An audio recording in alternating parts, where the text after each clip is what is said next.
What's going on, everybody? Mortem here, this time bringing you a video about Mandragora, Whispers of the Witch Tree, which is a game people have been, I would say, pretty relentlessly asking me to check out and take a look at. And while I want to admit very upfront here that I do not plan on reviewing this title, to those people requesting that look, this does seem a little more neat than I was giving it credit for initially, which is honestly mostly just because I'm not huge into side-scrollers as it happens, but this one is doing some cool things. Namely, it is mixing side-scrolling basically with some Souls-like elements on top of the typical Metroidvania type things that we see in these types of games. And while I don't enjoy the genre particularly, at least compared to many people, seeing that sort of system evolve over the few titles at least that I've seen try to do it has been kind of cool. But the thing that actually pushed me over the edge to take a look at this one was that developer Brian Mitsoda had a lot to do with the development of the narrative in particular, and I admit I had been curious as to what he had been up to lately. But all of that stuff aside, let's actually start talking about the game itself. So what I'm bringing you here is actually via a public demo. You can check all this out for yourself if you want, and it includes things like character creation, a few of the bosses, and it's probably worth a mention right up here towards the beginning of the video that despite being a Souls-like type game, you do actually have some control over things like various bits of the difficulty, enemy damage, health, stuff like that.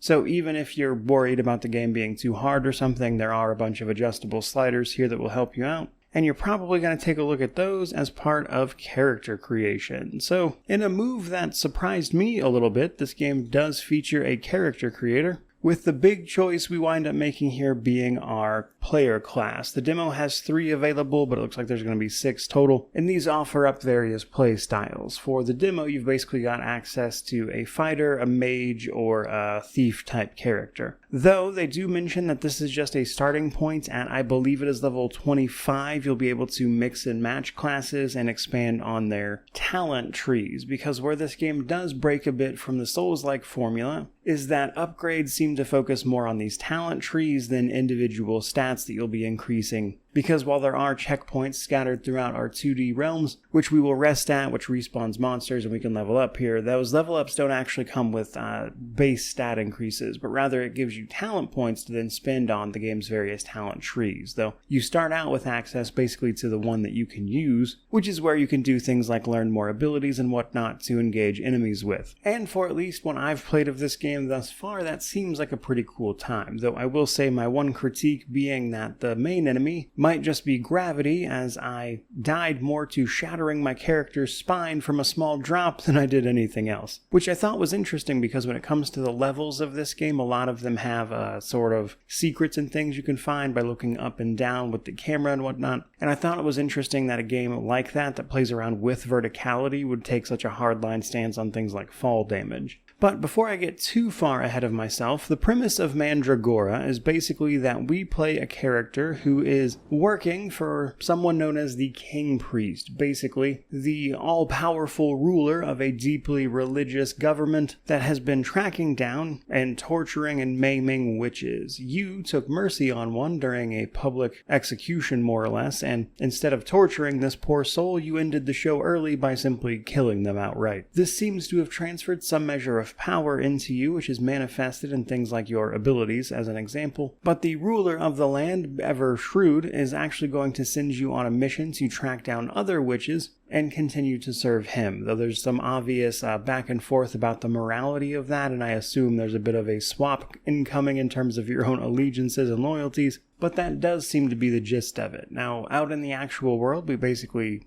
side-scroll, as you'd imagine, which is where we're going to find things like items from the enemies we defeat, which will help us outfit our character, gather up materials to use in crafting, because another thing we'll be able to do is run into various artisans, such as the blacksmith very early on, who can then craft gear for you out of the materials you're finding everywhere. So you have at least a few options in what you're doing. Now, combat itself, with it being a side-scroller, doesn't seem particularly over the top, but, this might just be a factor of it being an early demo. There may very well be some advanced things later on that make it much more interesting. But as it stands, pretty much what you'd expect. attack enemies, utilize your abilities every once in a while, and mostly just try to avoid damage. But putting all of that together, I would say Mandragora here is certainly interesting, and the total package seems to be pretty fun. I'm especially interested in both the art as well as the story itself that they've written here, and while I, again, don't plan on reviewing this one, for me, I would say if I was going to play this more, something like the Steam Deck where I could play it in short bursts while I'm doing other stuff would be the way to go. But before I leave you guys, I will say there are a couple of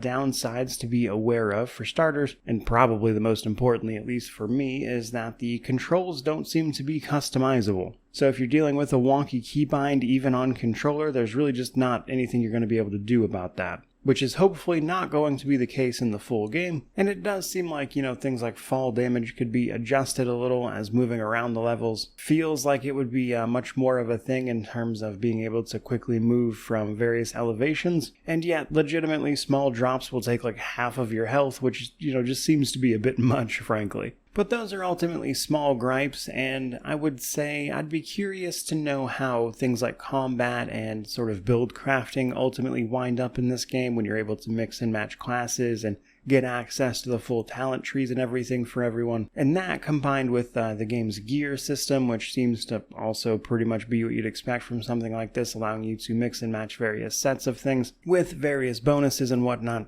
And all of that coming together to make, a unique build that really pushes your particular playstyle forward seems to be the kind of thing that I would enjoy the most out of this if I were to continue playing it. But if I do, in fact, do that, it'll likely be on my own time, because I think, for me, that's pretty much where it ends. So there has been a look at Mandragora, Whispers of the Witch Tree. I certainly hope you enjoyed it, and do remember, if you want to take a look at any of this for yourself, you can in fact do that via the game's public demo, which you may very well want to, because the game itself is due out here in a couple weeks, April 17th, I think, and at the very least it seems like it's doing some cool stuff. But I think that's pretty much going to wrap it up for this particular video. I certainly hope you enjoyed it. If you did, don't forget to like, comment, subscribe, all the YouTube jazz. Let me know down below what you think about Mandragora here. But regardless of any of that, truly, just thank you so much for watching. I really do appreciate it. May you wander in wisdom and have an amazing day.